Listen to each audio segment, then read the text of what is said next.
We're probably not going to use the microphone because there's two of us up here and we're pretty loud to begin with. But thank you for having us here tonight.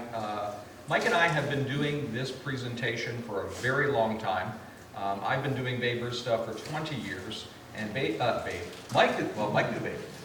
Mike has been doing Babe Ruth stuff for 40 years. I'm the current executive director of the Babe Ruth Birthplace Museum, and Mike is the previous executive director of the Babe Ruth Birthplace Museum. And I can tell you that this presentation tonight, we've never done it the same twice. So bear with us. We're hoping that you have fun, learn a few things, and we'll get started from there. Mike? Come on. All right. So the Babe Ruth Birthplace and Museum, for those of you who don't know, we've talked, I think, with everyone tonight, but in case you don't know, is located at 216 Emory Street in Baltimore. That's 2 blocks from Oriole Park at Camden Yards. Babe was born in Baltimore. Let's get that out of the way. And also, Babe was discovered by the Baltimore Orioles. So I'm actually kind of amused tonight looking out because I'm seeing Cubs, I'm seeing Yankees, I'm seeing Red Sox, I'm seeing Orioles. Kind of feel like, you know, we're with our people. But Babe was discovered by the Baltimore Orioles and signed by the Orioles. So we do have a legitimate claim, not just that he was born in Baltimore, but he learned his craft there and was discovered there. So they sold him. What's that? They sold him then. They did. Yes, they did. He was never traded. His contracts were sold. There was never a player in exchange for Babe Ruth. So anyway, we're going to look at a little bit of early baseball, and some of it, of course, applies to Cumberland County because baseball is not only America's pastime, but it kind of exploded in this country following the American Civil War. So we're going to do this in 2 ways. We're going to tell stories as we go along. I'm going to be running the PowerPoint, sharing some photographs with you. Mike is going to be sharing artifacts that we brought with you. All of these artifacts are from the museum's collection. So those of you who came up and looked at those before the beginning of the program, we'll go into a little bit more detail during the program. I apologize if I looked a little nervous with those that had a beer in their hand and were leaning a little forward. I'm still a museum guy, so. But let's get started. So I say that, and my slide doesn't move ahead. So let's talk a little bit about early railroading, early baseball related to railroading, because I've got a railroading slide up here. Baseball in this country, there's been different stories about how baseball got started. I think the biggest myth that all of us were taught was that Abner Doubleday one day in Cooperstown was watching the Academy play and started writing down. And it was 1839, and what we learned since is that Abner Doubleday was at West Point in 1839. There was no way he was possibly at Cooperstown watching a game. And that some form of baseball had existed in this country forever. As long as there was a stick and a ball of some sort, we have had some form of baseball in this country. And we know that even the Continental Army played a version of stickball at Valley Forge. But baseball starts to really take off in New York City. That's where the first rules are kind of written down and adjusted. And the American Civil War is when the game explodes. Union troops and Confederate troops play this game when there's long periods of quiet time, monotonous time. They play baseball. And then after the war, takes this game back to their communities, and it just takes off. The reason I have a railroad slide up is that one of the biggest reasons for the development of a national pastime is 2 things. We have more leisure time in America in the 1870s, 1880s than their parents did previous to that. So they have a little bit of free time. Not a lot. Farmers are still working pretty crazy hours. There's a little bit more leisure time where sports becomes a possibility. But we also have a transportation explosion in the 1870s. And we start laying a lot of railroad track in this country. The average locomotive during the Civil War traveled about 30 miles an hour tops. By the 1870s, 1880s, those numbers now up to 50, 60, sometimes 70 miles per hour. So the reason I have these maps up here, if you'll indulge me just quickly, I'm also a railroad guy. My first job was curator at the B&O Railroad Museum, and so we started looking at where baseball was being played on a major scale. It looked just like the timetable of the New York Central, the Pennsylvania Railroad, and the Baltimore and Ohio Railroad. And you look, I've got the cities located. The New York Central serves Boston. All three of them serve New York and Brooklyn. The Pennsylvania B&O, Philadelphia, Baltimore, Washington, Pittsburgh, all three of them. Detroit, two of them.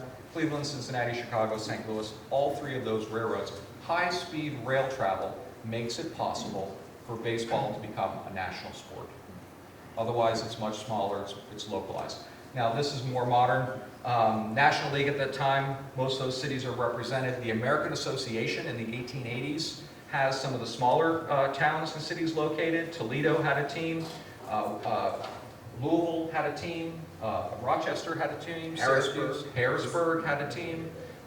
American Association, affectionately known as the Beer and Whiskey League. Hey, they figured it was a great, they allowed alcohol sales at their games. National League did not.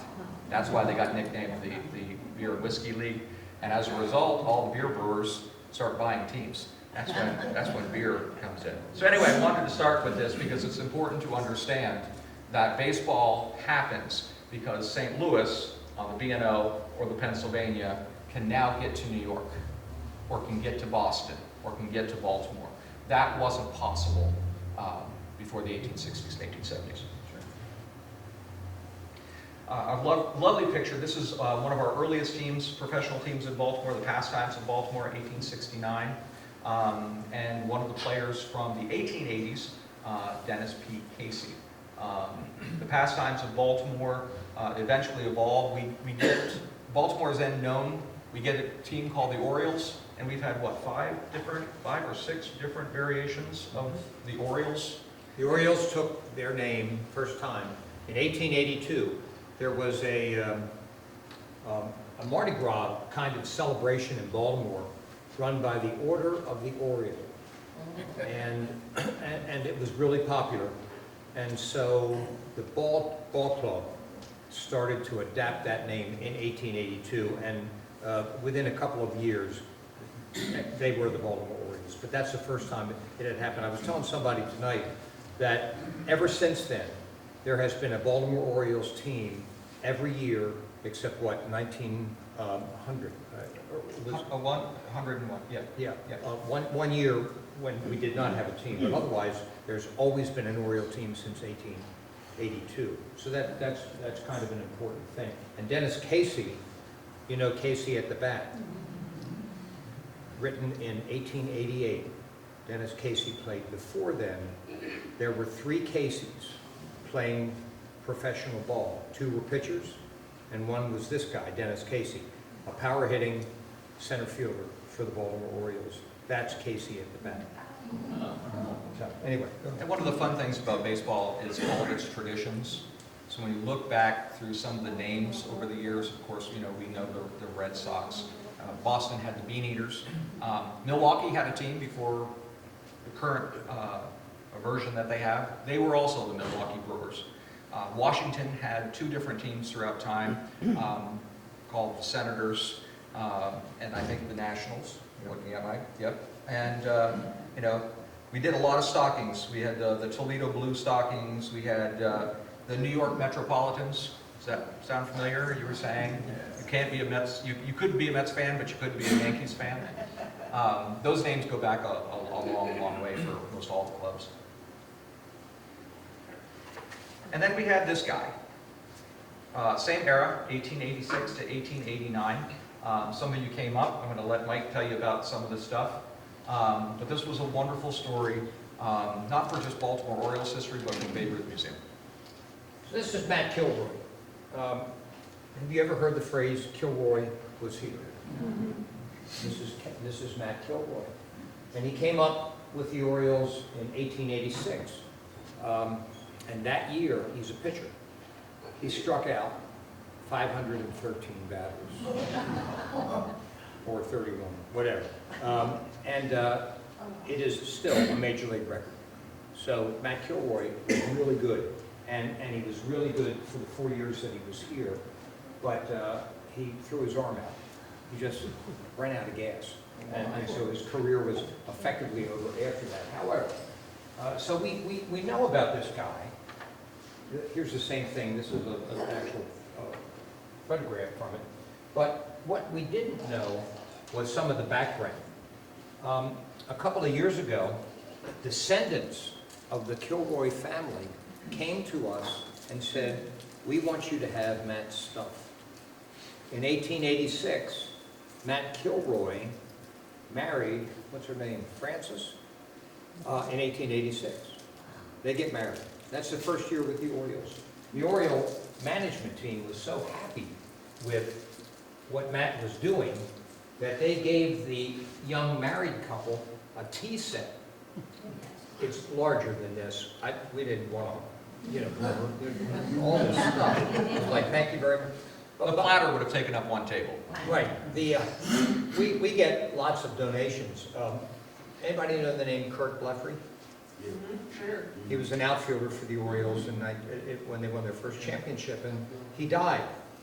And we got him the rights, his widow's, the right to distribute his ashes at Memorial Stadium, which was being torn down. But we made that happen for her, and she gave us his urn with ashes in it. So that's in the archives. We don't know what to do with that. What's the most unusual thing you have in your museum archive? We have Kurt Bleffrey. Kurt is right there. But anyway, so in the 1880s, the Orioles were not champions at this point, but they were starting to make hay. They had the guy, Dennis Casey, now they have Matt Kilroy and others. Kilroy was good enough that MLB, and they do this for several prominent players, they gave him a lifetime pass, which is in very bad shape, right here, to every major league game. So that's what they do for their better players. They say, thank you very much, or managers or owners or whatever it is, they get a lifetime pass. So the Kilroy family, brought this to us, and this makes our job easier. It helps us to interpret the stories of Baltimore sports through artifacts. Mike is being kind because it was Matt Kilroy's great-grandnephew who had the silver set, and then his children and nieces and nephews, and the great-grandnephew decided it should be in a museum and not be passed down anymore. And so when he presents it to us, he comes with his kids and nieces and nephews, and they kept saying, Uncle, do you really want to do this? Uncle, do you really want? He's like, yes, it should be in a museum. Uncle, do you really want to do this? So the Kilroy family was not completely on board. But the man who had inherited it and had been in his family and all the stories decided it needed to be in a museum. And a side note, the silver tea set. Sports in this country doesn't go back that far. And so we borrow traditions, sports borrow traditions from other sports. And so a silver tea set was not all that uncommon in equestrian sports. And so we'll see that again in different times in baseball history. And we also have another silver tea set in our collection, and it's Johnny Unitas's. So Johnny Unitas is the MVP of the 1958 championship game, and he is the MVP of the 1959 championship game, played in Baltimore against the Giants. And in '59, he had the choice between a watch, a ring, or a silver tea set. Stand by, hold on. In '58, they gave him a Corvette. Yes. In '59, he had the choice, watch, ring, or silver tea set, and he took the silver tea set. To keep peace with the missus. And that's what his son said. He said, we never used it for tea, we served coffee out. So we have Johnny Unitas' silver tea set as well. We have an artifact here. This is an original print from the 1892 Orioles. And it's faded a little bit, but these things are very valuable. We're going to show you another one over there of Babe Ruth with his father at the bar. But sometimes really cool things happen in our industry. So we have this, and we know it's the 1892 Orioles because it says it. Okay, there it is. But we don't know, we can only identify 3 dudes on this team who became famous later. John McGraw, Wilbur Robinson, and Huey Jennings. 10 years later, we found a piece of paper that had nothing to do, it wasn't attached to this as it is now. And it's just a list of all the players here. And then we were like, okay, now we know who they are. But so that was pretty cool. And then we have this. This is an amazing thing. So Sean and I and a couple of staffers are sitting around the office one day, and I don't know if it was me, but one of us found this pendant, okay? And we couldn't make heads or tails out of it. It's this little thing, and it has two sides. This side, it says WR, okay? Inscripted, Old English looking. And on this side is kind of like this sparkly B. So we're thinking, okay, and it's just all by itself. And we're thinking, okay, B is Baltimore. That makes sense. And we just started talking about it. Now, on the inside of the pendant, there are 9 or 10 names, and we didn't know who the names were, except one. Stengel. Casey Stengel. So, now we're on a track. WR turns out to be a guy who is in this picture, Wilbert Robinson, who was captain of the 1890s Orioles champions, first great baseball dynasty. And Wilbert Robinson went on to become a Hall of Fame manager for the Brooklyn Dodgers. And that is the B. And Casey Stengel spent time with the Dodgers. So this is a pendant that Wilbert Robinson was given by the Dodgers organization. And it's a special piece, you know. But that's why we're, part of the reason why we're in the industry, aside from the fact that we make 7 figures. Not, except Pishon back there. He makes that money. And by the way, you've got yourself a gem with this dude. We've known him for quite a while, and for Carlisle and Cumberland to have him up here is, you know, you're lucky. Pretty amazing. Yeah, it's really good. So anyway. The pendant is important because this is actually a side note for all museums and museum people. If you don't know the story, it's just a pendant. It's just a piece of jewelry, unless you know. And I do this with museum studies students, and I said, I can show you a chair that's got a big stain on it. And it's from the 1860s, and people will be like, well, why didn't you get this chair reupholstered? Well, if I told you that chair came out of Ford's Theater in Washington, all of a sudden it's completely different, okay? That's I'm saying the chair that Lincoln was assassinated in. If you don't keep the story with the object, it devalues the object. It just becomes a thing. And so, and I say this to everybody, I say it whenever I can, with your own stuff at home, if you have family heirlooms that have been passed down, take a picture of them and write the story down with it. Because your kids or your nieces or your nephews or whoever down the road are not going to know the story unless somebody's told it to them. So, you know, go home tonight, make a list of your most important stuff that you've inherited, and write the story down. I'm doing that right now with my mom. I just lost my dad, and my mom is writing all these little paragraphs about stuff that have been passed down. It would just be a piece of old, crappy jewelry if we didn't know the story behind it. That what you And there they are. Okay. So the Orioles, a story about the Orioles. So the National League is an 8-team league. Their rivals are the American Association, much more loosely organized. I told you they were called the Beer and Whiskey League. The Orioles were part of the American Association, but the American Association collapses in the early 1890s, and the National League absorbs some of them. It goes to a 12-team league. And the Orioles were one of the few teams that moved over from the American Association to the National League. The first couple years in the National League, they were awful, absolutely awful. And what they do is they decide to make changes, not all that different than you would see today. They bring in a new manager, and the new manager cleans house, and he goes, makes trades, and he brings in a whole bunch of young players that he's impressed with. That manager, by the way, is a man by the name of Ned Hanlon. Hall of Fame. Hall of Famer. And he assembles in 1893, 94, 95, this collection of players. So we're going to talk about the 1894 Orioles because they are the first, 1894 is the first of 3 consecutive pennants that they win. And a couple of artifacts that we brought up. This linen We're just so impressed with these types of pieces. The manufacturing that goes on. This is 1894, and this is like a handkerchief with a bunch of faces on it. It's pretty cool, you know. The Hall of Fame has a couple of these. We have this one from the 1894 team. So that's a prized artifact. Another prized artifact is this.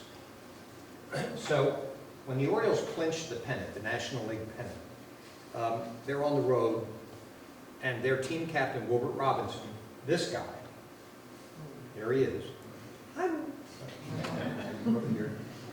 He sends this telegram to his wife, Mary. Cheer up, Mary, the flag is ours, is what he says to her. And I don't know what the cheer up part is. But whatever, but really important. Unfortunately, that thing is not in good shape. And when things deteriorate to this status, you can make a copy of it, but you can't put the originals back on display because they'll continue to deteriorate. So this lives in the dark, in the archives, where a lot of these, everything that's not on display is in the dark, temperature control, and that kind of stuff. So now they have become champions. And we get to this team, 1895.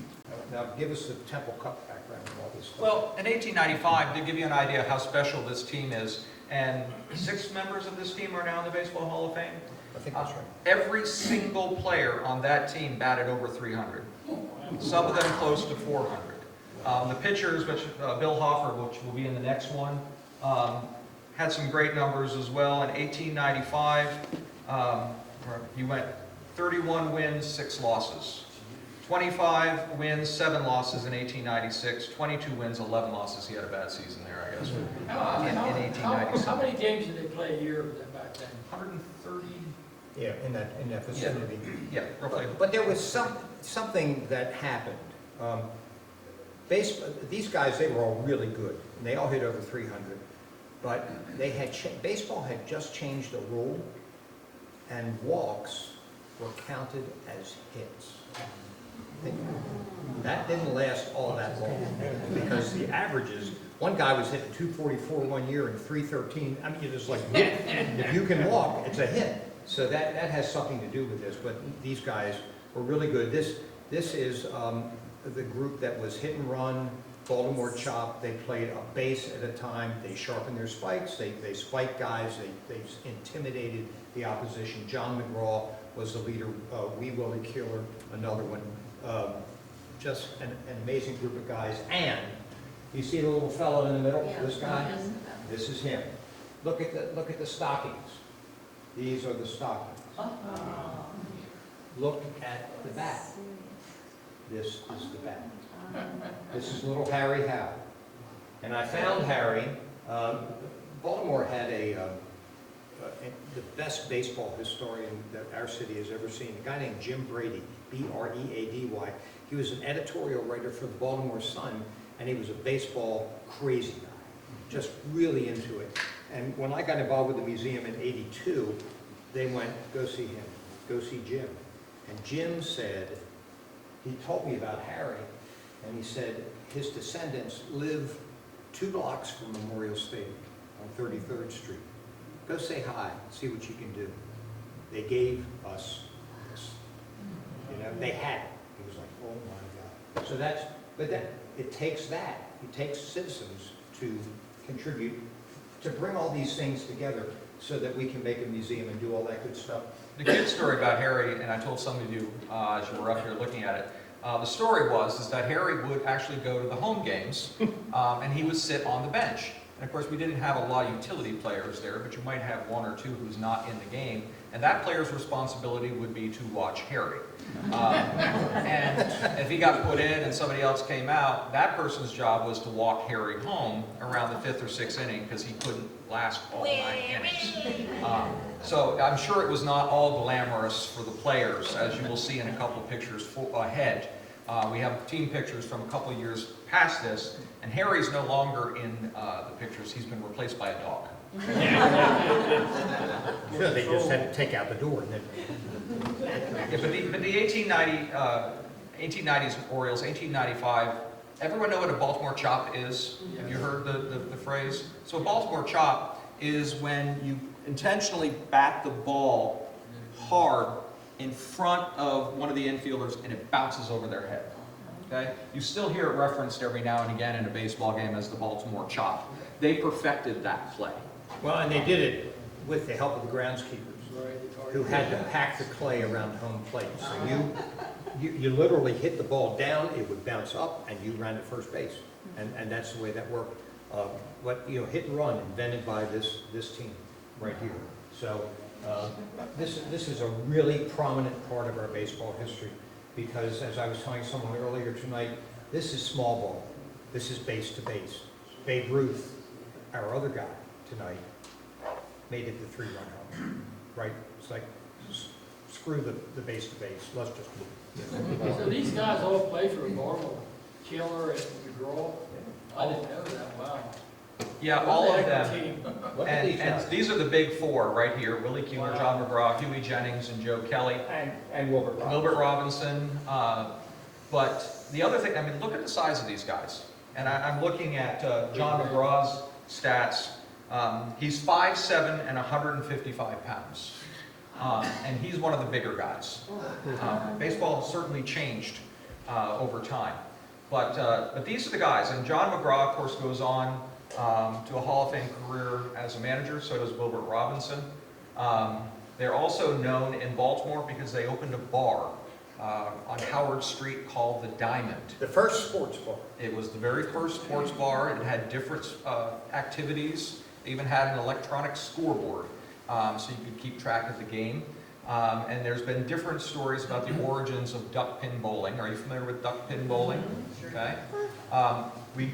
There's arguments whether they invented it or not. New England claims they invented it right around the same time period. But what we do know is that Wilbert Robinson and John McGraw at the Diamond Tavern specialized in duck pin bowling.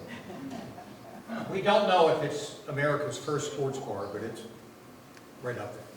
That's good. It's Baltimore's first, that's for sure. And they knew how to make money in the off season, which many of the players didn't. These guys knew how to do it. But these are the big characters. John McGraw again is over in the upper right hand corner. Willie Keeler down here. There's Wilbert Robinson. I love the poses. Much more dramatic in those time period. And just to make sure we had one of our pitchers in there, that's Bill Hoffer, who I gave you his numbers earlier. And Bill Hoffer was 5'9", 155 pounds. Yeah, big boy. So yeah, and Wilbert Robinson looks huge compared to everybody else, but by later standards, he's leave not. Wilbert up there for a while. He was a catcher for the Orioles. And in one game, an important game, he busted a finger, catching the ball. And so they took him over on the sideline, and they took him out of the game, and they said, you have to have surgery on this. And he's like, no, we're in a pennant chase. They cut the digit off. Wow. That's True story. dedication. True story. All right, go on, next slide. And Bill Hoffer there, I love this because again, understanding 1890s baseball is very different than what we have now. Bill is listed as both a pitcher and the left fielder. So everybody was doing double duty in that time, and same with Robinson. Yep. And by the way, these photographs, there are lots of pictures. We have a great photo collection of this group, of this era. So it's they are very well documented. And now you see, here's a scorecard. This is from 1896. Wow. This scorecard is scored. A fan, it's right there. Wow. A little fan just like us. Because back then, if you went to the game, you kept score.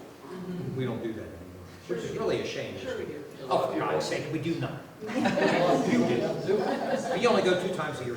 All right, go ahead. No, we're talking, the World Series is going on right now, as we know, and when we think about the World Series, of course, you think about the trophy and the Commissioner's Trophy. What a lot of people don't seem to remember is that the first Commissioner's Trophy is 1967. The 1966 Orioles, this is a trivia question I do at museum guests all the time. The Orioles won the World Series in 66, 70, and 83, but only have 2 trophies. And why? And I'll say it again, 66, 70, and 83, and all the adults start thinking, well, there was Vietnam and there was civil rights. And kids get it all the time. They say either it was stolen or there wasn't one. And the answer is there wasn't one. The first Commissioner's Trophy that we know as the World Series trophy debuted in 1967. Prior to that, you got a ring and bragging rights. That's why the New York Yankees don't trot out all their trophies, because they were never made. Okay? Thank goodness. Now,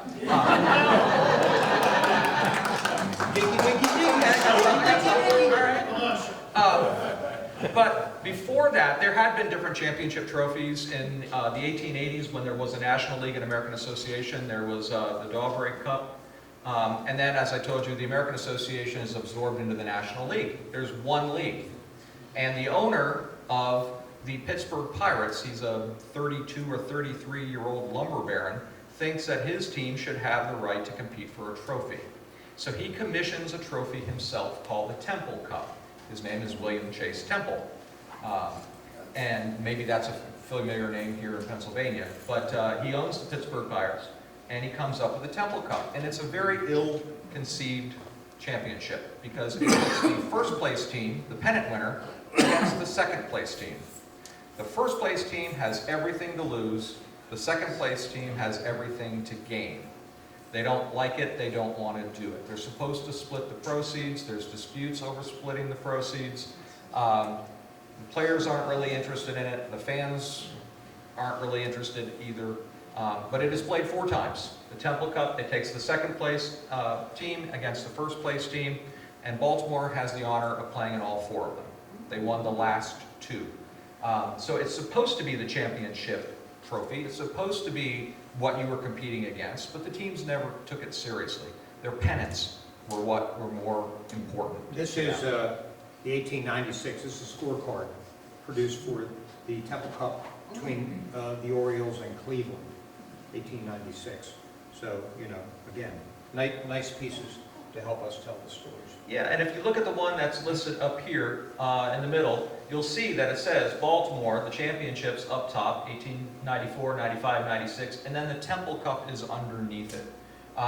And the Orioles proclaimed themselves as world champions the 3 times, even though they didn't win the Temple Cup in 2 of those years.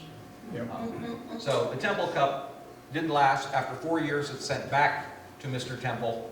And his daughter eventually donates it to the Baseball Hall of Fame, where it is currently on display. And I think it's on display. I believe it is. I believe it is too. So, How many have been to the Baseball Hall of Fame? Okay. How many have been to the Babe Ruth Museum? Come on. That's good.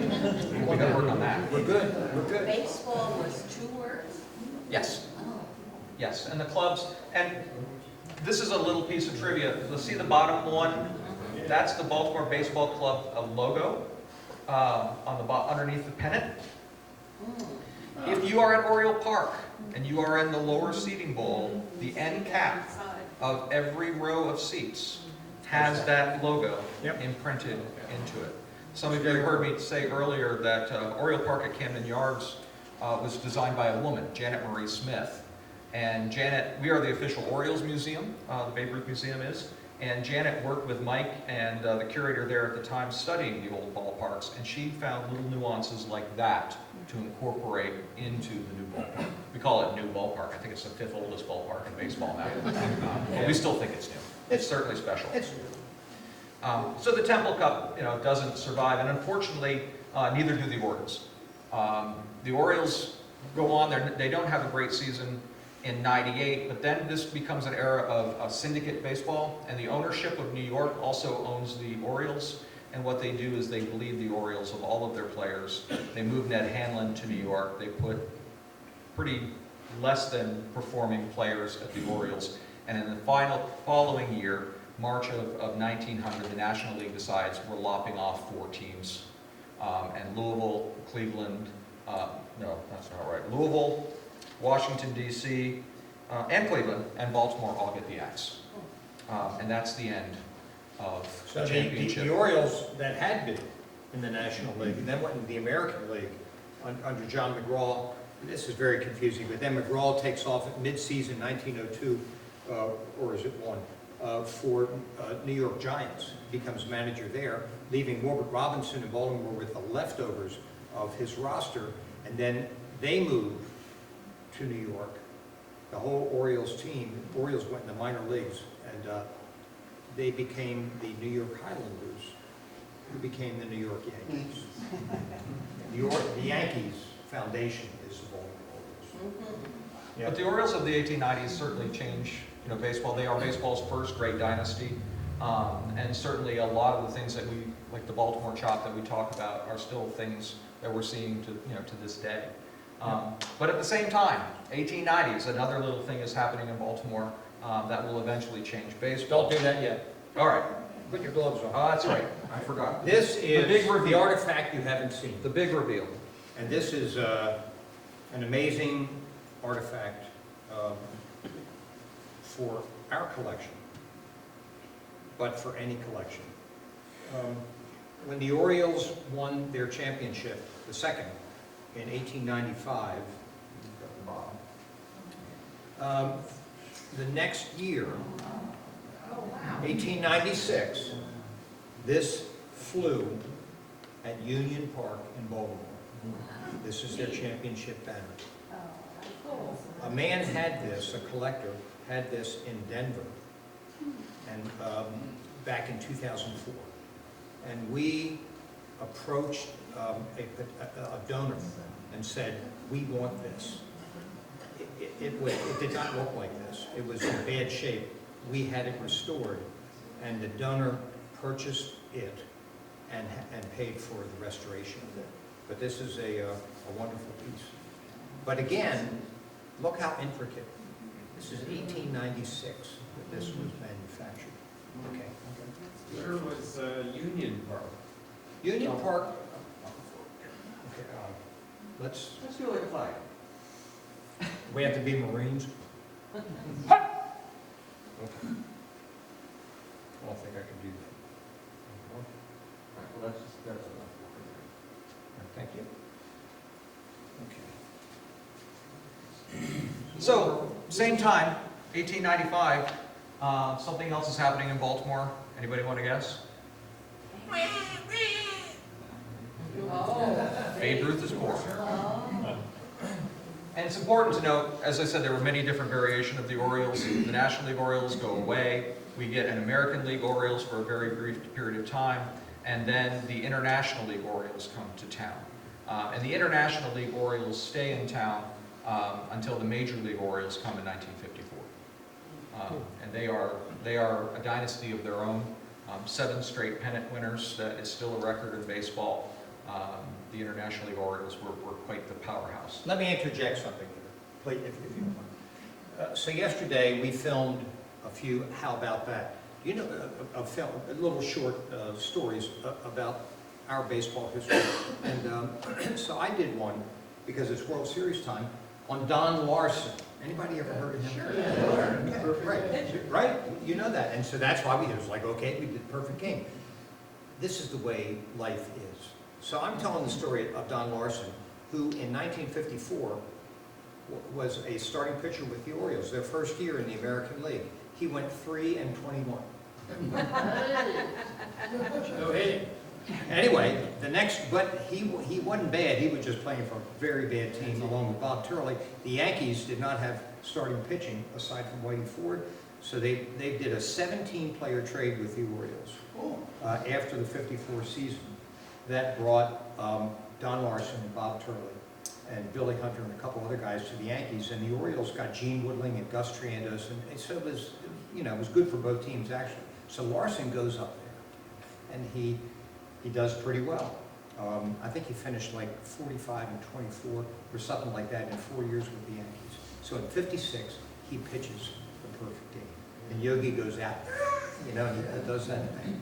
So I do a piece on this, and I'm saying it's the only perfect game in World Series history. There have been 23 perfect games, by the way, in Major League history. And then I say, there's one other no-hitter in postseason play.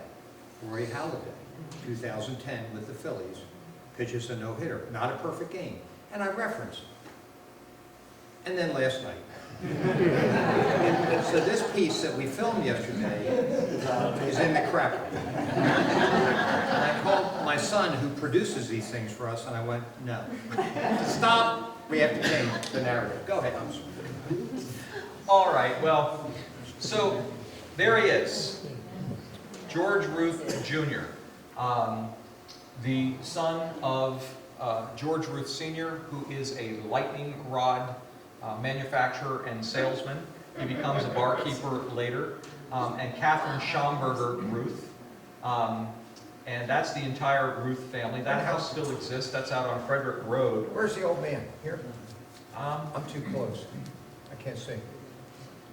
Right there. And I doubt any of them would have ever thought that 100 and some years after this photograph was taken, that they lined up, that people would still be looking at this photograph, talking about it. And if you come to Baltimore, that house still stands and it looks like that.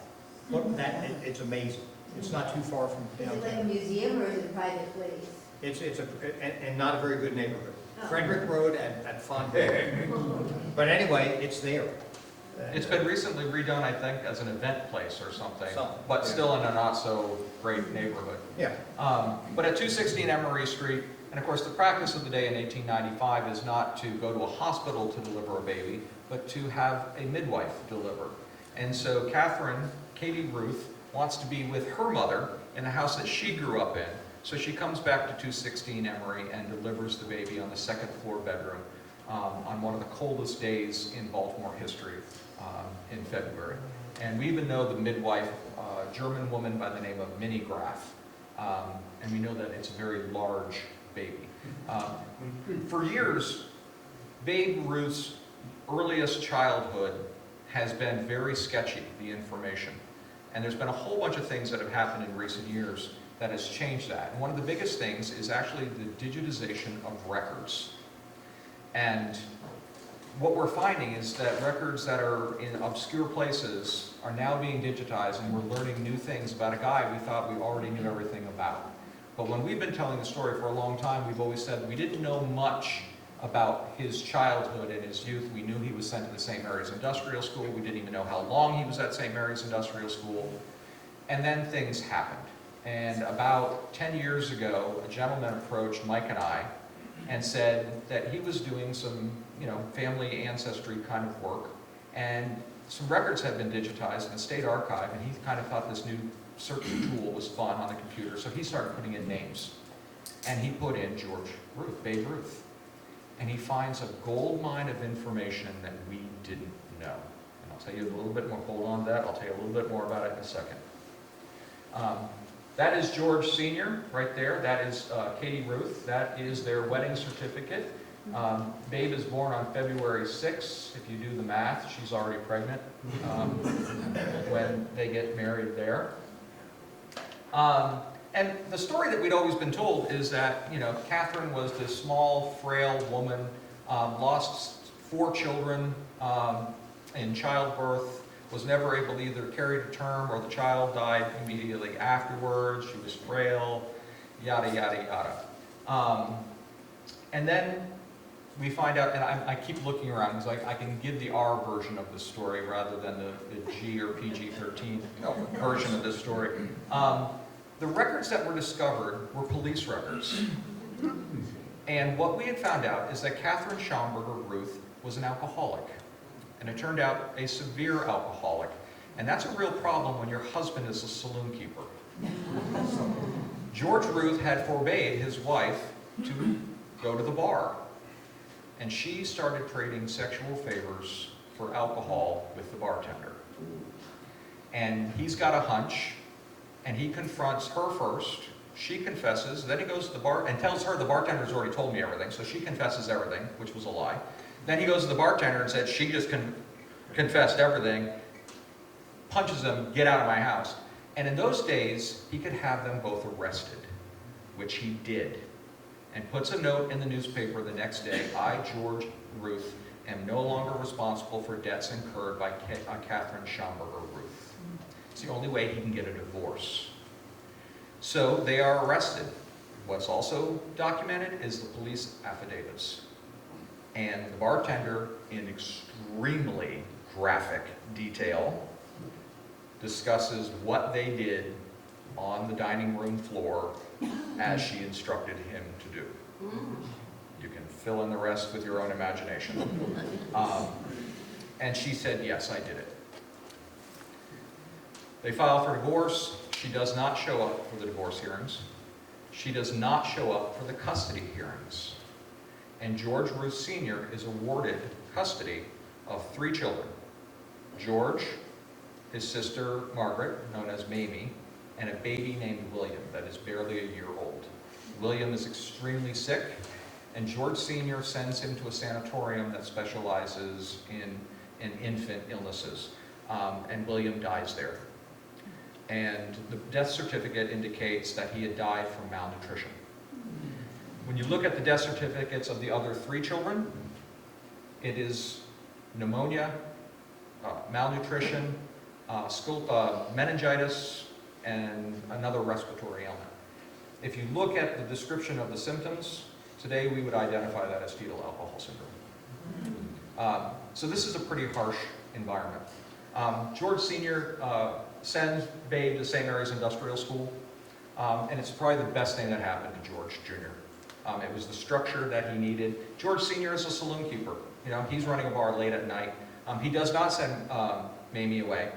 She actually works in the kitchen of each of her father's saloons. But one of the reasons that George sent his son to St. Mary's is because the state of Maryland in 1902 made a law that if you have children who are truant from school, they don't go to school as much as they should or whatever, that they will put them in a state institution.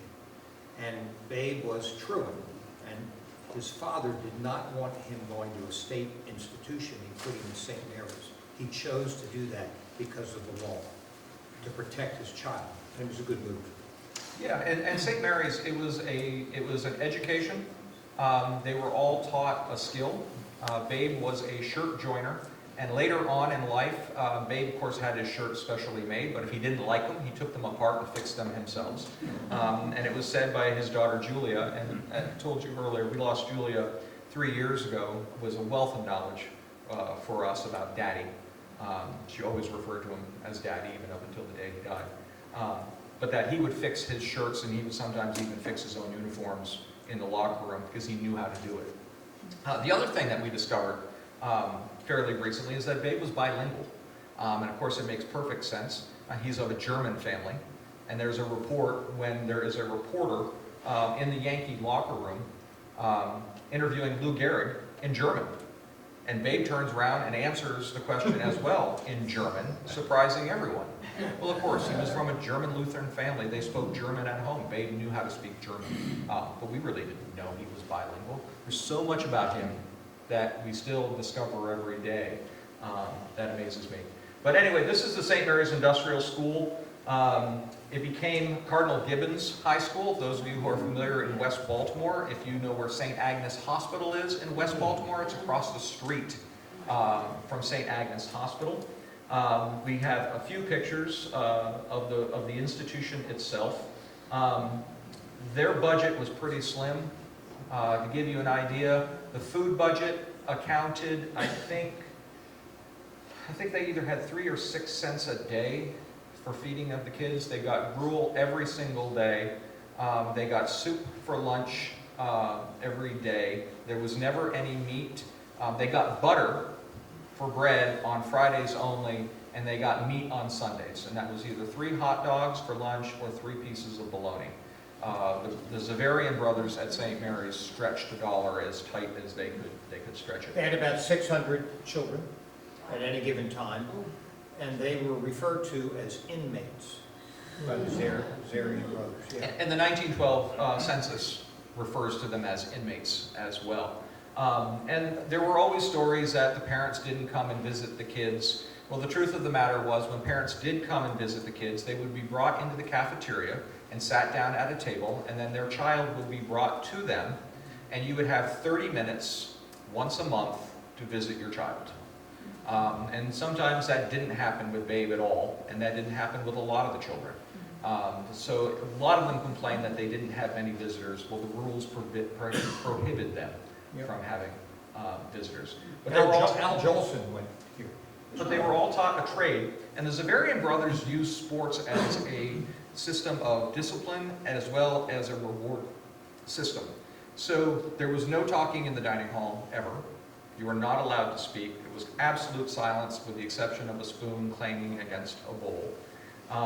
But if you followed the rules, you did fairly well academically, if you did fairly well with your church studies, and Babe is converted to Catholicism very quickly. 1906, he is baptized, has his First Communion, and is confirmed all within 6 months. The Catholics were not going to let him get away. And he becomes a devout Catholic for the rest of his life, by the way. But they used baseball as a reward system. And those who followed the rules got to play, and if you didn't get to play. And there was a lot of play. He's the one on the right, one with a goofy smile. But take a look at the clothes that they're wearing. They're pretty rudimentary. The kids are making their own clothes there. I mean, one of the skills that they're supposed to be having is textiles. They also have a carpentry shop. They have a print shop. But all of the equipment, including sports equipment, is being manufactured by the kids at St. Mary's on the grounds. And the man who allegedly changes Babe's life is this man right here, Brother Matthias. Mike, you want to talk about Brother Matthias? Ruth saw Matthias pick up a baseball and swat it with a bat further than he could even see. And so he kind of sashayed right up to Brother Matthias. And Ruth says later in his life that Matthias is the most important male figure in his life. And he used to bring, while Matthias was still at St. Mary's, Babe would bring him a new car every year, that kind of stuff. So this guy is really important, and he taught Babe Ruth how to play baseball. So it's significant, really significant. When Ruth was nearing his end at St. Mary's, Matthias had put together a team that was remarkable. And there's a story that we just found out a couple of years ago. Ruth leaves in February of 2014 to join the Orioles. 1914. I'm sorry, there I am. 1914. But in 1908, Matthias took a group of St. Mary's kids, like 10 of them, to Detroit to play in an industrial league because that was really big back then, and companies vied for the championship, and it helped to attract new employees and stuff like that. So this company brought in all these ringers from St. Mary's, and Matthias went with them. We didn't know this, but think about that. In a prison-like atmosphere, this guy takes a bunch of kids to Detroit, and they stayed at a sister school that was similar to St. Mary's, and they won the Industrial League Championship. They finished 18-1, so they were good. They were really good. So again, we find out things every day about Babe Ruth that we didn't know before, and it's a lot of fun. Yeah, Brother Matthias was the father figure that he was always needing. Claire Ruth, Babe's second wife, said in 1920 everybody loved Babe Ruth. In 1912, only Brother Matthias loved Babe Ruth. And yes, Babe bought him a car every year. There was a story that the car stalled on the train tracks in Baltimore County on the east side, and a B&O train demolishes the car. Brother Matthias had gotten out of it, fortunately. Babe got word, and the next day Babe had another car delivered to Brother Matthias. Yep. Now, Brother Matthias plays an interesting role in Babe's career because when the Yankees in particular find that Babe is out of control, they bring Brother Matthias in. They bring him to New York. They put him on the road a couple times to kind of set the boy straight. And it worked a few times until he marries Claire Ruth. When he marries Claire Ruth, she assumes that role in his life. But here he is at St. Mary's. There's only obviously a few shots. And I'm looking at one, if this is the right photo, one of them says the Red Sox right up there. So they named all their school teams after. So this shot here, this is the one, this is the team that went to Detroit. And which one is Babe? And Babe's got the catchers. Right dead center. Dead center. So that's, Just like him, huh? Yep, he's dead center there, and he's off to the left in the one on the right.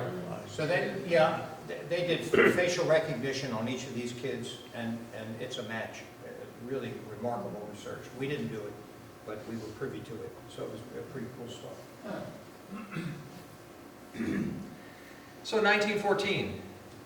Keep in mind, Fenway Park had been built 2 years before. The Titanic had sank 2 years before. Babe is at the St. Mary's Industrial School, and as the story goes, the owner and manager of the Orioles, International League Orioles, hears that there's this phenomenal kid out at St. Mary's that he has to go see. And so he does. He takes the trolley out, and he sees George pitch. George is 19 years old, and he says to the Zavarian brothers, I want to sign him. Man is named Jack Dunn. And he said, I want to sign him. And the Zavarian brothers say, you can't. He's in our care until he's 21 years old. Unless you want to become his legal guardian. Now, Jack Dunn is a great baseball guy who's a smart businessman too, and says, where do I sign? And he signs papers making him George's legal guardian.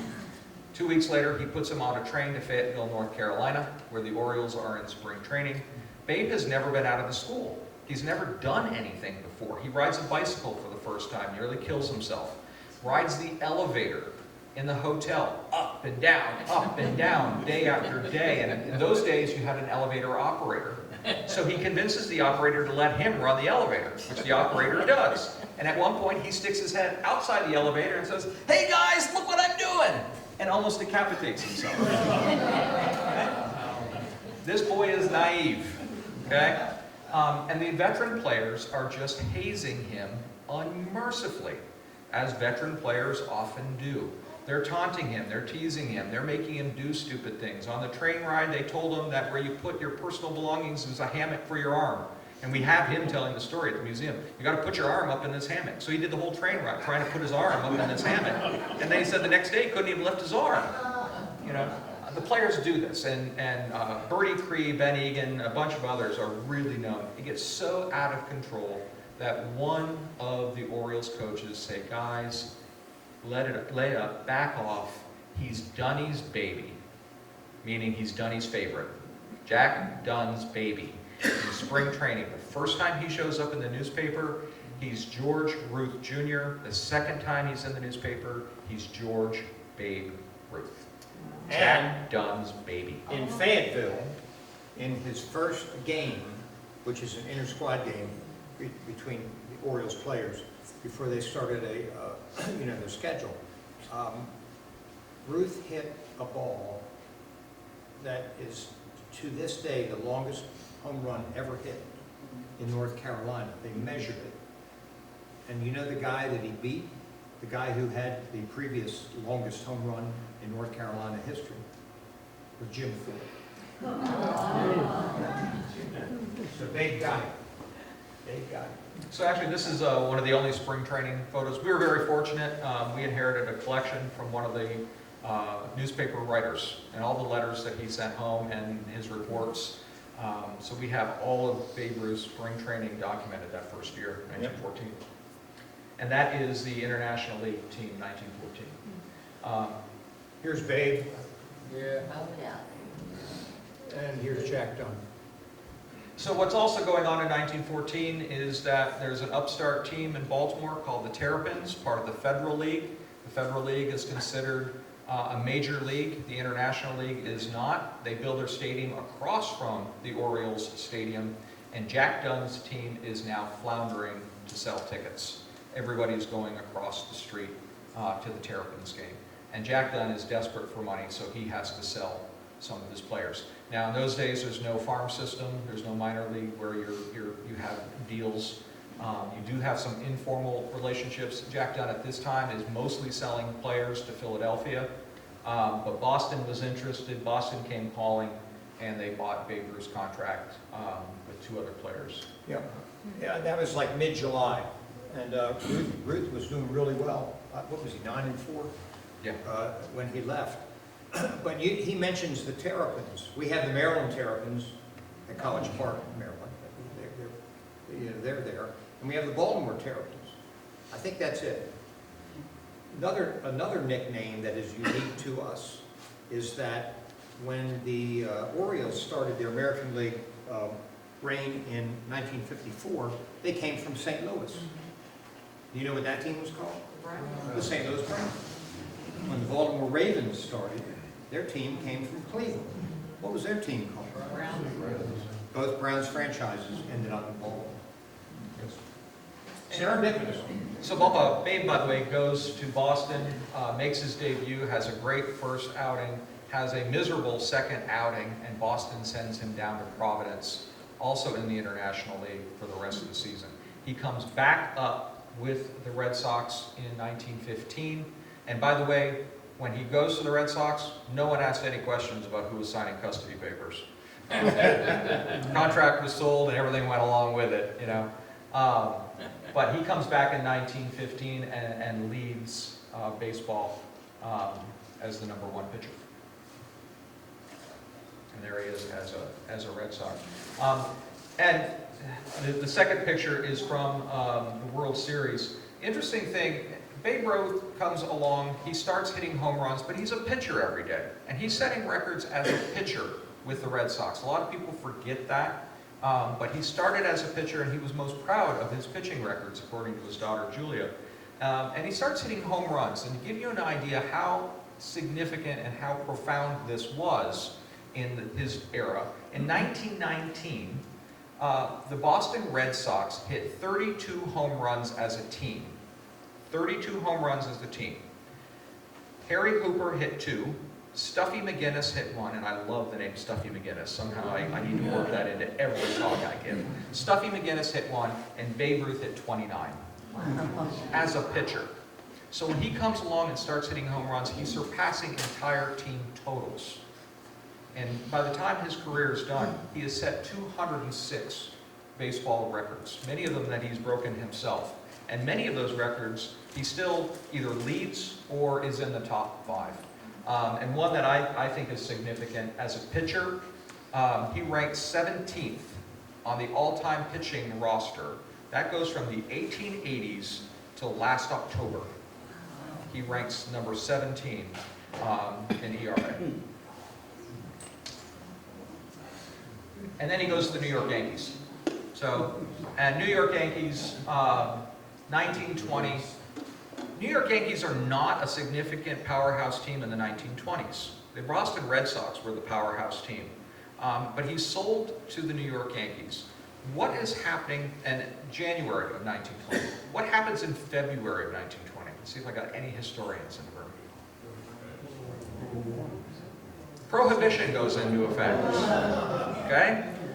Jacob Ruber, the owner of the Yankees, is a beer guy. And he now suddenly has to figure out how he's going to make money, no longer in beer, but in something else. So he puts all of his eggs in one basket and goes after Babe Ruth.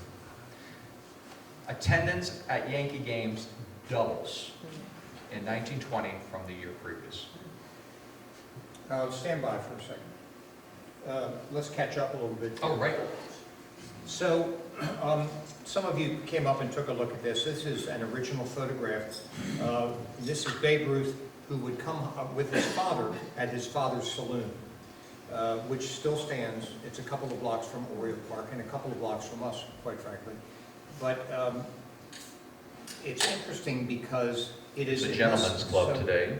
Ruth, No doubt Babe Ruth would have approved. Ruth is here. The old man is here. They're dead ringers for each other. But in 1918, in August, I think, the old man is breaking up a bar fight, is pushed out the door, falls, hits his head on the curb, and dies. Babe comes home, buries his father, and goes back to pitch game 1 of the 1918 World Series, and wins. Yeah, pretty cool. Go Babe ahead. had lost his mother, by the way, in 1912. tuberculosis. And that was, coming back to that original story, it was weird for us for years because we couldn't figure out why was she buried in East Baltimore and the father with the kids buried in West Baltimore. Well, we didn't know they were divorced, okay? We knew that she had died and he's remarried when he occupies this saloon, but we didn't know about the divorce until I told you that these records are being digitized. And we shared this information with an author from the Washington Post by the name of Jane Levy. And she wrote the most recent book about Babe Ruth. It's very detailed, and we shared this information, but we certainly weren't going to tell Julia, Babe's daughter, this new revelation. This is like family dirt. Jane did. And Julia just went, uh-huh. Julia knew the story. She intended to take it with her to the grave. Well, the whole family did. His sister, who I interviewed half a dozen times, this stuff never came out. They were just protecting their guy. And I guess I understand that. But now we know. So this picture right here is one of my favorites. This is Babe Ruth at the old Oriole Park in Baltimore. It was a wooden structure. It was actually a terrapin park. The Orioles moved into it after the Federal League collapsed and renamed it Oriole Park.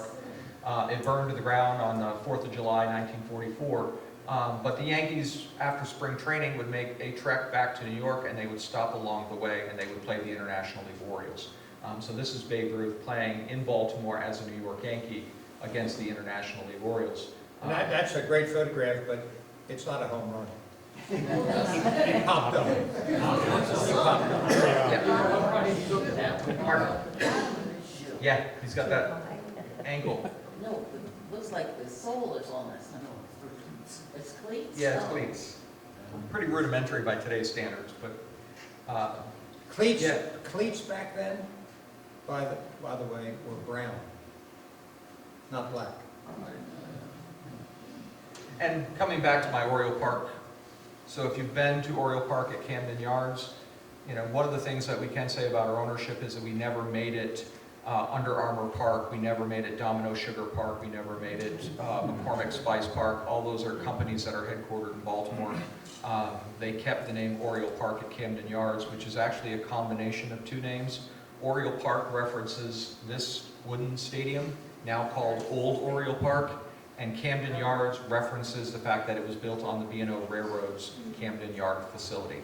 That's why it's Oriole Park at Camden Yards.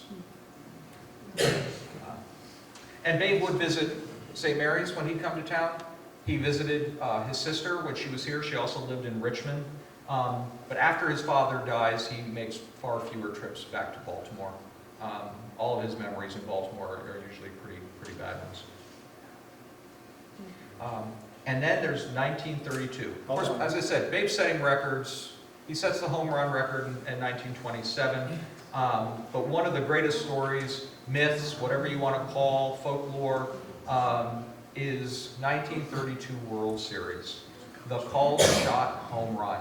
And the story goes that Babe is being harassed by the Cubs bench, and the pitcher, Charlie Root, you know, pitches two balls past him, and there's all kinds of jeering going on, and Babe comes out and he points. And then he hits the next ball clear out of the ballpark. The longest home run in the history of Wrigley Field. The longest home run. And the legend is born, the call shot home run. We have the only known footage, and there it is. Wow. So, There was a home movie, and that's where this still came from, shot by a guy who lived in Chicago, and years later, in the 80s, a man called me and said, I found this film that my grandfather shot, and I think it's the called shot home run. And so it turned out to be. And so we show this film at the Birthplace, and it is the only place in America where you can see it. But it's pretty cool. It's about 30 seconds long, but it's really worth seeing. George Will does the narration for us on this piece and tells the story that, you know, the Cubs bench is right over here to the left. And if you see the whole footage, you see that there's a whole lot of bantering going back, and it's pretty foul. They're calling each other some pretty foul names. It was already a foul atmosphere because Babe had accused the Cubs of being cheapskates because of some of the Yankee players that came over midseason in a trade were not going to get a full share of the World Series earnings because they didn't come in for a full season, and he called them cheapskates, and this whole thing playing out in the media. And if you watch the full video, you'll see him doing this kind of gesturing, and he's pointing at the Cubs bench. So this is allegedly the called shot. He hits the home run, and as he's going around the bases, you still see him doing this to the Cubs bench. Now, he could be saying, I told you I was going to do it, or, you know, and as George Will says, it's either true or it should be. Charlie Root, who was the pitcher, later said there was no way he called his shot. If he had called his shot, I would have pitched to his head. Lou Gehrig, who's in the on-deck circle the next day, said, isn't it something that big monkey calling his shot and then hitting it? The debate goes on.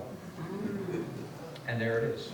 But it's probably one of the most biggest legends in baseball history, the called shot home run. And I will tell you, for the 20 years I've been at the Babe Ruth Museum, in the first decade or so, every year we had 2, 3, 4 phone calls from somebody saying, I've got the called shot ball. Maybe one of them was true, but there's no way to prove it. And as I told you before with the Wilbert Robinson piece, unless you've documented, otherwise they're all just baseballs. So someone has it, maybe it doesn't exist anymore, we don't know, but it's not in the Baseball Hall of Fame, it's not in the Babe Ruth Museum, and it's not with the Ruth family. So let's hold on for a second here. Yep. So he's got you up to 1932. We go through the 20s, and Babe Ruth has 60 home runs and does a lot of remarkable things, establishing himself as the greatest sports celebrity and one of the all-time American cultural icons in the history of this country. For those of you who came up, he's the first guy, the first athlete to endorse product. This is Babe Ruth underwear, right? Babe Ruth brand underwear. He did Those are not Babe Ruth's. I don't think Babe Ruth is the first baseball player, maybe first athlete, to have his own business club. This is from 1916 with the Red Sox. So he's looks like most of you have been around long enough to remember when the Beatles hit the scene. And this guy is the Beatles, for sure. And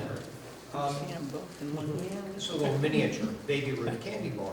So the story with this is that the candy bar, which is the oldest chocolate bar in the United States, by the way, Baby Ruth candy bar, and it was produced, manufactured by Curtis Candy Company. And they came out and they said, and this is when Babe Ruth, it's the early 20s. Babe Ruth is at the height of his popularity. He's in New York. It's the roaring 20s. You know, Yankee Stadium, the House of Ruth, all this stuff. And Curtis says, no, this is not named after Babe Ruth. This is named after President Cleveland's daughter, Ruth, who died 12 years previous. Right. So they didn't have to pay royalties. We approached Nestle's, which purchased the Baby Ruth candy bar much later. And we were looking for someone to sponsor our travel show on Babe Ruth that was going around the country. I went to Los Angeles, I met with their president, and I said, if you tell the truth, you can sponsor this show and set the record straight. And they did. So they admitted that it was named after Babe Ruth, and they sponsored this show. A little side story on this. So Nestle's sends out Baby Ruth candy bars to all the places that we go. The show went to like 28 to 30 ballparks over the course of the summer. And we go down to Austin, Texas, and the show is set up, and Nolan Ryan has a minor league team there. And it's 110 degrees. They brought in people who won a contest. 9 people get to bat against Nolan Ryan. They're winners of the Baby Ruth Candy Bar contest. And he struck all 9 of them out. They never hit a pitch. And I walked over to him afterwards and I said, what did you do? And he goes, I guess I'm just competitive. So, but in the meantime, it's 110 degrees, it's 11 o'clock in the morning in Austin, Texas, and all these kids are there to watch this spectacle take place. and they all get the candy bars, which melt, and now everybody's covered with chocolate. And it was a great scene. So, but anyway. It's a perfect segue too, because, you know, Babe is the first to have an agent. He's the first to lend his likeness for product sales, but he fights this candy bar and basically loses. So he decides, I'm going to come out with my own candy bar, which is what this picture is here. So this is an orphanage in the Pacific Northwest that Babe Ruth has visited, and he's given every one of these kids a Babe Ruth candy bar, which you can see the wrappers in their hands in the front. That's why the kids are all smiling. They all just got candy. But Babe is the first PR guy, and he's always depicted as being this, you know, happy-go-lucky, not always the brightest guy. He was a very smart man, very smart businessman. He had his own agent before anyone else had an agent, and he understood public relations at that time period better than anyone. He knew that a sports writer needed a quote, and he knew that a photographer needed a picture, and he made sure they always got it. If that writer wrote a bad story about Babe Ruth, the agent made sure that that writer never got access to Babe again. Okay? It was called the syndicate. And Babe controlled all of that. Now, interesting, cute story, Claire Ruth comes along. Babe marries her on opening day in 1929.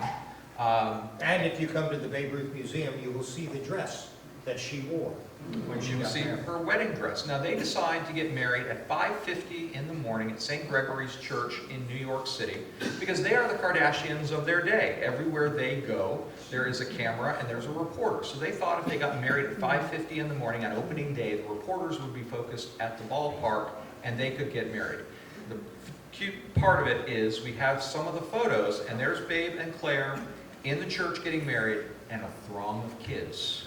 Because, as Julia told us, the altar boys couldn't keep a secret. So there's this mass of kids outside the church waiting for Babe and Claire Ruth to come out. Claire Ruth, it takes on a very interesting role. She is, in my opinion, she becomes wife, lover, mother, and second agent. So the Yankees pay for Claire Ruth to travel with the team. They do not pay for any other spouse to travel with the club. They pay for Claire Ruth to travel.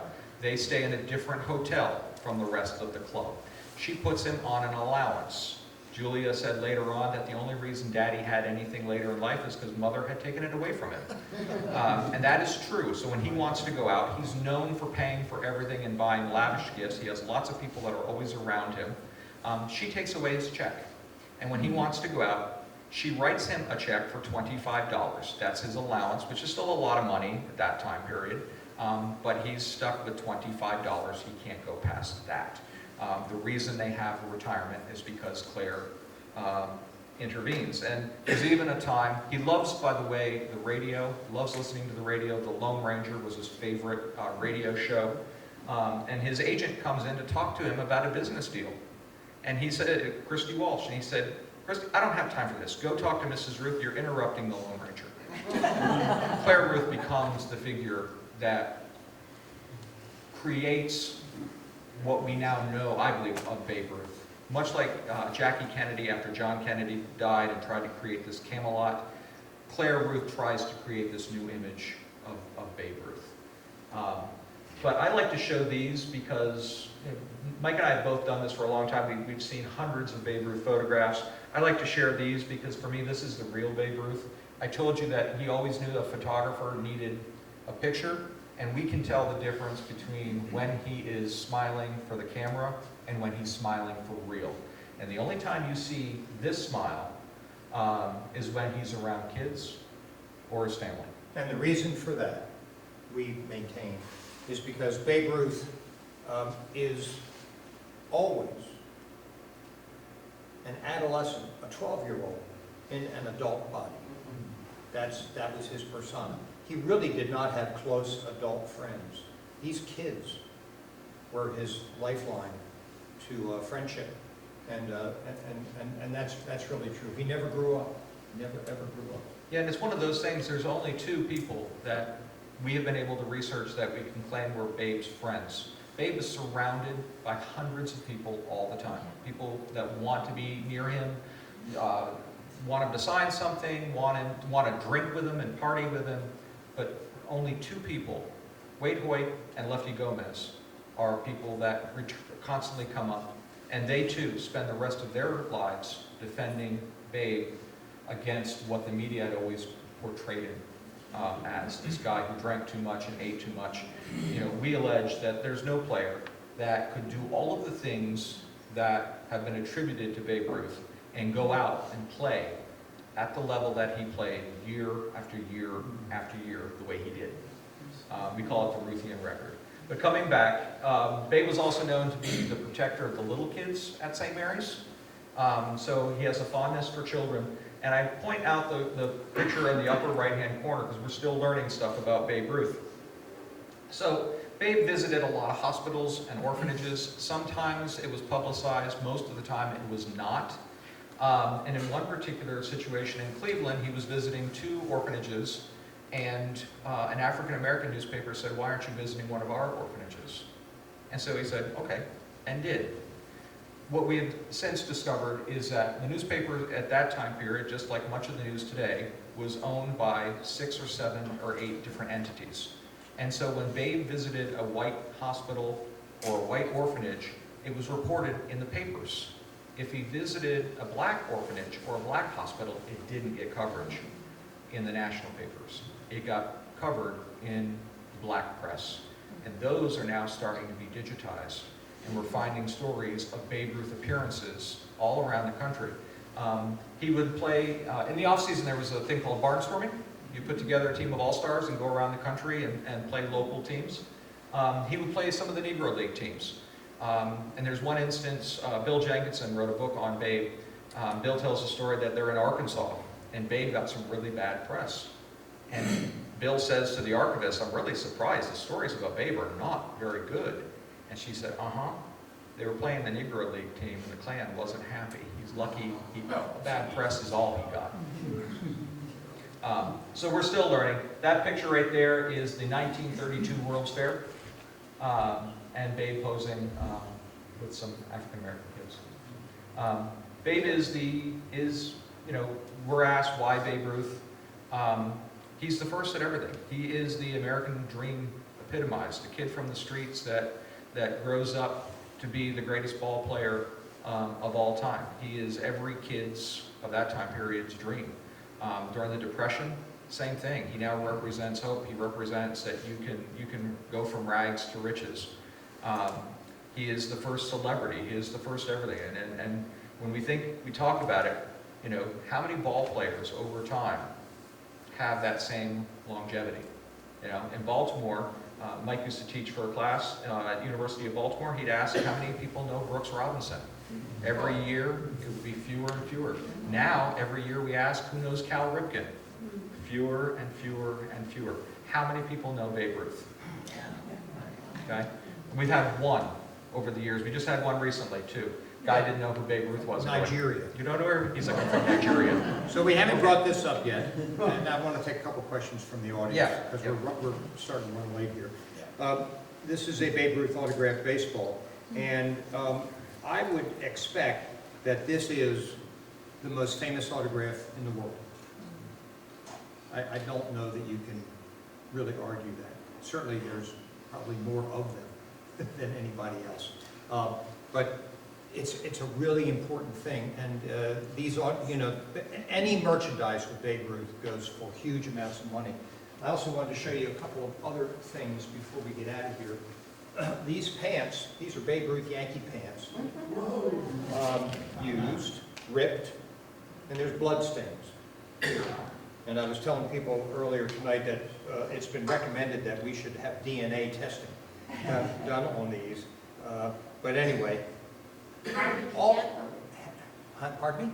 does he get them? Private collections. Okay. Yeah. These things route to us in a variety of ways. Now this is a model glove from when Ruth played. So I mean, this is not a game-used glove. It's never been used in a game. But one thing that Ruth did with all of his new gloves is he cut the middle out of the palm so that he could get a better feel for the baseball coming in. But anyway, this is This would look like. That's not an artifact. That's a reproduction. This one is not. So we mentioned that a man who was, the all-time expert on Baltimore baseball history, Jim Brady. When Jim passed away, he left us his collection. Now, when I say collection, it's boxes and boxes and boxes and boxes of papers. He published many books. He had every receipt and every invoice of every order he had ever done. He'd write notes on the back, and then in between would be a gem. So we'd have to go through all these boxes. And I was explaining this one day at one of our storage facilities, and in one of the boxes was this. And I said, well, here's an example. We have no idea what this is, and I pull this out. And I'm like, no idea what this is. But it says, on the inside, to George from the brothers. It's a child's glove. May 1912, George Ruth, St. Mary's School. And you know what? What can we do with it? It's not, we can't, this is Is it? difficult to prove. It doesn't look like his handwriting, but then again, it could be because he's a kid, Yeah, and we're told, well, can you go back? Well, no, because I told you St. Mary's made all of their own equipment. So it's not a Spalding, it's not something that we can trace. We have the original envelope, that's pretty cool. We did a search of the address. Maybe that'll lead us to a family member. House has been torn down. It's an empty lot. It was a row of row houses, and the one that we're looking for is gone, torn down. So we have a mystery. Is it or isn't it? This is like the little Wilbert Robinson pendant, right? It's starting on its own journey. We'll see if we can solve it down the road. Questions from you guys? Any? Yes, sir. Two questions. Where is the Temple Cup? Is it Cooperstown. It's in Cooperstown. And secondly, where is the saloon that his father owned in relation to Oriole Park at Camden? Utah and Lombard. Utah Street and Lombard. Is the building still there? Yeah. Yeah, that one. There were actually several saloons. Yeah. So the saloon that he occupies when he sends George to St. Mary's. No, not that one. The saloon that he occupies when he sends George to St. Mary's is now the corner of the Hilton Hotel facing the stadium. Facing Oriole The Park. saloon that he has while George is at St. Mary's was between second base and center field of Orioles Park. So if you're at a baseball game, it's probably about 15 feet up in the air because they dug the ballpark out. But it's where Oriole Park is now. Between second Where base his and father second. is living when George is signed by the Orioles is down the center of Green Street facing the main entrance of Oriole Park. So we have 3 Babe Ruth landmarks surrounding a ballpark that's not going to be built for another 100 years. That's a little creepy. Yeah. The saloon is 2 blocks, that saloon is 2 blocks away. It's a gentleman's club, just be warned. As I said to Call some, the Babe guys. would approve, Babe would have approved. But it is still there. And what streets? Emory and No, Lombard and Utah. Lombard. Utah. That's me. It's across the street from where the Holiday Inn. old Broma Seltzer Tower.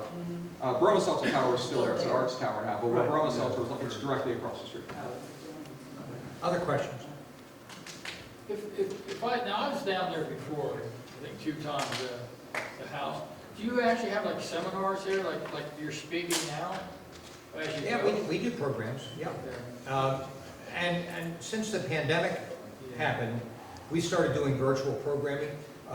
One night I interviewed Jim Palmer, Brooks Robinson, Boog Powell, and John Miller, the Orioles broadcaster, who were all over the country in different places. But it was like, you know what? We can do this. And we had a lot of people tune in. We're launching a speaker series virtually this year, 4 programs. But we do things at the birthplace too. As we recover from the pandemic, we're doing more live programming. I serve on the board of the Maryland State Athletic Hall of Fame. We just did our first live induction gala, or banquet, I'll call it. And 400 people showed up live for the induction. So, and we were watching this to see, is it time to go live again? You're here tonight. It's important to see that people are coming out for programming so that we can get back into this. We also do a series on social media on YouTube. So Babe Ruth Museum called How About That? They are 3 to 5 minute programs on all different sports topics. Because we're the Babe Ruth birthplace, we can't do Colts and Ravens and Orioles in the house. He is so. getting sick. No, I wasn't doing that. No, he's complaining about. But if you want to see some of those programs I'll have to, yeah. on YouTube, how about that Babe Ruth Museum? What you got here? What was Union Field in Baltimore? Who? Union? Union Park? Union Park. Yeah, that was up around Memorial Stadium, Oh, Old okay. Memorial Very, Stadium, very so sweet. north of the city by about 6 miles. Yeah, Oriole Park is at Greenmount, 29th and Greenmount, and they were across the street. So they were all in that general region for most of the time. Where was the original Oriole Park? Just showing a picture from Right up there. over there. Right there. Yep. There were like 6 ballparks. Yep. Is built. that how Memorial Park ended up where it was? Because it always struck me as an odd spot in the middle of a Well, they wanted to bring it downtown because they wanted to rejuvenate downtown Baltimore. Give Harbor Place something else. We're losing people. Yeah. Okie dokie. Municipal Stadium, it was Municipal Stadium before No, it was I meant, Memorial. why was Oriole Park, Memorial Park? Right, Memorial Stadium. Yeah, Memorial Stadium. Yeah. Before you run out, thank you all for coming out this evening.